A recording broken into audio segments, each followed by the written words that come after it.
Christophe de Chavannes a accordé une interview au dernier numéro du magazine Society, disponible en kiosque depuis le 13 avril. L'animateur télé de 65 ans a notamment évoqué les relations qu'il avait entretenues avec un ancien membre du paysage audiovisuel, à savoir Jean-Luc Delarue. L'acolyte de Léa Salamé a notamment raconté avoir un jour été invité chez lui à sa soirée d'anniversaire. Un événement qui a pris une tournure particulière, à commencer par le fait qu'il y avait un ancien président de la République parmi les convives. C'était une soirée complètement dingue, il y avait même Giscard, s'est souvenu avec amusement Christophe de Chavannes, qui a été proche de Jean-Luc Delarue par le passé, avant la disparition de ce dernier, en août 2012.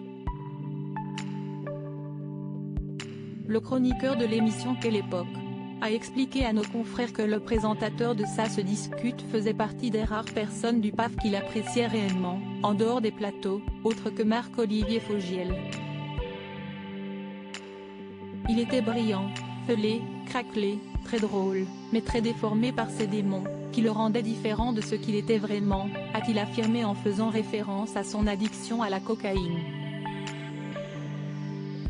Supérieur à Jean-Luc Delarue, qui sont les femmes qui ont marqué sa vie? Un animateur qui n'avait pas peur de dire la vérité à Delarue, une dépendance qui a eu raison de leur amitié, pendant un temps.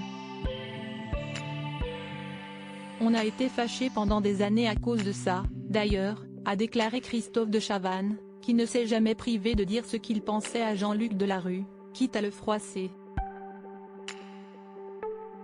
On a co-présenté une émission ensemble un jour et il est arrivé fatigué. Je lui ai dit de se nettoyer, d'aller se voir dans la glace, et il l'a mal pris parce que personne n'osait lui parler. Sauf moi, a-t-il développé dans les colonnes de Society. Malheureusement, son honnêteté ne servait pas à grand-chose et n'aura pas vraiment aidé l'animateur télé, emporté à 48 ans par un cancer de l'estomac et du péritoine, à remonter la pente. Une situation similaire à celle qu'il avait connue avec Pierre Palmade, qu'il avait mis en garde lors d'une soirée et qui avait finalement replongé dans la drogue, après avoir arrêté sa consommation pendant un temps. Article écrit avec la collaboration de 6 médias Crédit Photo, Guillaume Gaffiot Best Images.